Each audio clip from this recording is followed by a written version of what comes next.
I'm not much of a 3D modeler, but I am learning. One project that seemed doable was recreating the blaster that came with the vintage Kenner Han Solo action figure. I really liked the idea of making a life-size version of something so tiny. It's made up of a number of geometric shapes, which makes it perfect for something like Tinkercad. Now, I'll show you some of the steps I used to make this, although this is not footage of me actually designing it. That took a lot more steps and missteps than I can show you here. But after some experimentation, I was able to get something relatively close. I probably could have tried to get it closer to the toy in its proportions, but in the end I just wanted something that would look cool and feel like the toy rather than being an exact recreation. Besides, they actually used a number of different sculpts for this same weapon over the years. After I finished the design, I had to figure out how to print it. Printing it all in one go has some serious disadvantages. First of all, my printer isn't big enough to print it all at life size, but also printing it like this requires that you use a lot of support material to hold up the model as it prints. This wastes plastic, but also tends to scar the parts of the model that it touches. Oh, you can play around with the orientation of the model to use less supports, but it's still not ideal. So I knew I had to break this up into pieces. I did this partially in Tinkercad and partially in a program called NetFab. I ended up splitting it into 7 pieces, which almost completely eliminated the need for supports, and would let me print it at the size I wanted. Here I'm printing a small version to test fit the parts. I had some extra pink filament in case you're wondering about the color. After determining that it would fit together as expected, I printed it life-size. Actually, I printed 2 versions, one in pink since I would be painting it anyway and I needed to use up this filament, and one in a navy blue color filament that I planned to leave unpainted.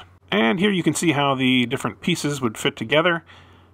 If I had done this handle, for example, all as one piece, you'd basically have one side maybe facing down, which would be filled with support material and would not look very good, but here both sides are nice and clean.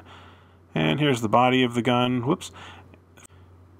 Now, when I put these two together, you can see that there's a little bit of space on either side because it's warped slightly on the bed. I'm hoping that when I glue these together, it won't be too noticeable.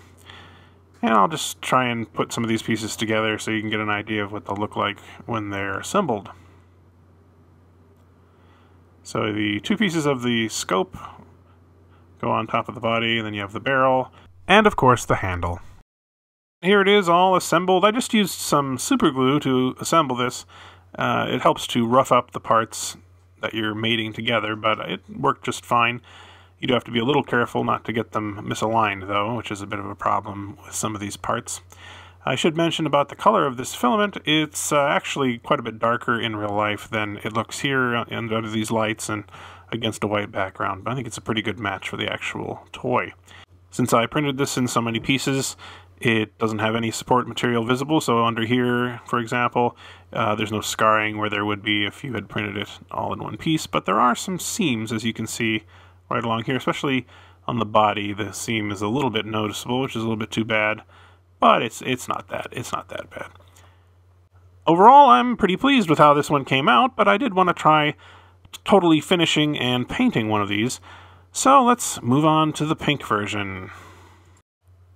For this one I had already done a little preliminary sanding and cleaning up, so it already looks a little bit better than the blue one in terms of the seams and whatnot. But I wanted to try and get rid of those gaps altogether if I could, so I took it over to the garage and tried out a couple of different products for filling gaps. I was going to use this as a bit of a test for my R2-D2 project, which is still going on. In this case, I decided to use some Elmer's wood filler, which is basically for filling gaps and cracks in wood. And I've heard good things about using it on 3D prints as well. That's what I used on the handle here.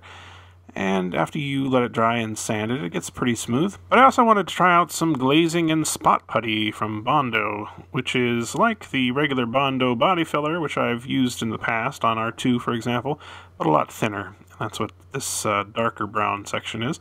On the scope here, I had already sanded some off, and it looked pretty smooth. The next step was to take some filler primer, like this one from Rust-Oleum, and prime it. The filler primer will fill in a lot of the minute gaps and imperfections, and especially the layer lines, which, no matter how much you sand, have a tendency to stay on a 3D print. So you spray it with this, let it dry, and then sand it, and probably repeat that once or twice, and you get something like this. You can see that the layer lines are mostly gone. I don't really have a before picture for this, but the lines on the top were particularly obvious, so I was pretty pleased with how this turned out. And of course the next step was to paint my driveway blue. Well, that's how it ended up anyway. Note to self, use a bigger piece of cardboard next time. Since this doesn't have a lot of fine detail on it, and if anything I wanted to cover up things like layer lines and imperfections, I went pretty thick with the paint.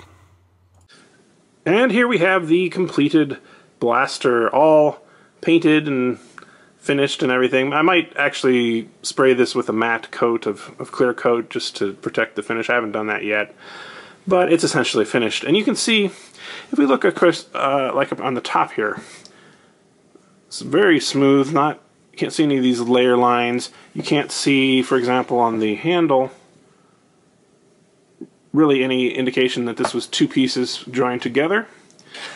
I'm actually really pleased with how this came out, especially because I didn't take the amount of time sanding and finishing as I thought was required, even though I spent quite a bit of time on it, really, but I didn't make them super smooth or anything. I just sort of, you know, did my best in a short amount of time that I could. However, I did have one problem, and that was that when I was painting it, I overdid it, and it led to some runs going down here, and I thought I could maybe fix it by sanding off and trying to respray, but really it made it look worse. So yeah, that was a bit of a problem. I mean, I knew, generally speaking, when you're spray painting, you want to have lots of light coats, and I generally do that, but I thought, well, with this one, maybe I can just put it on a little heavier, because I really want it to be heavy. I want it to sort of cover up any imperfections or layer lines that might be on there. But it turned out that I kind of overdid it a little bit, so yeah. But otherwise, looks really great. It's actually quite heavy. I printed this at a fairly thick setting, I guess you'd say. It has thick walls and thick infill. And so it feels almost like it's made out of wood or something like that, which is kind of cool. It feels like something like a dad might have made their kid back in the 70s or 80s, just, to play with. I kind of like that look. So, yeah, I'm really happy with how this turned out. I'm planning on putting this up on the wall or something like that, and I may actually try making some other ones in this sort of same style, recreating the vintage Kenner action figure accessories. So stay tuned for that. We'll see. Oh, I almost forgot. One more thing. One of the things about 3D printing that's really great is that you can change the size of things just about any way you want, so I decided to make these smaller versions and turn them into keychains. And I'm going to be giving 5 of these away.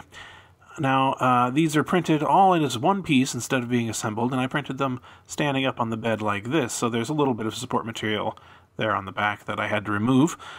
But they came out pretty well, and I think they're actually pretty sturdy. So I have 2 of these blue ones that I'm going to be giving away. I also have 2 silver. These look pretty good, actually, despite not being an accurate color for this gun. And I have 1 black. I'm just going to be giving these away sort of at random to people who enter the contest. The way you enter is just to leave a comment down below, like the video, subscribe, all of that kind of thing. So I'm going to let this contest run until June 25th. After the contest ends, I'll contact each of the winners individually, and I'll also post a comment here on this video showing who they are. And I'll be sending these anywhere in the world for free, so, if you want one, go ahead and enter. Oh, by the way, if you have a 3D printer yourself and you'd like to try printing any of these designs, I'm going to be making them all available on Thingiverse, and the links will be in the description below. I'll have the keychain design as well as the full-sized blaster design available there. Thanks very much for watching.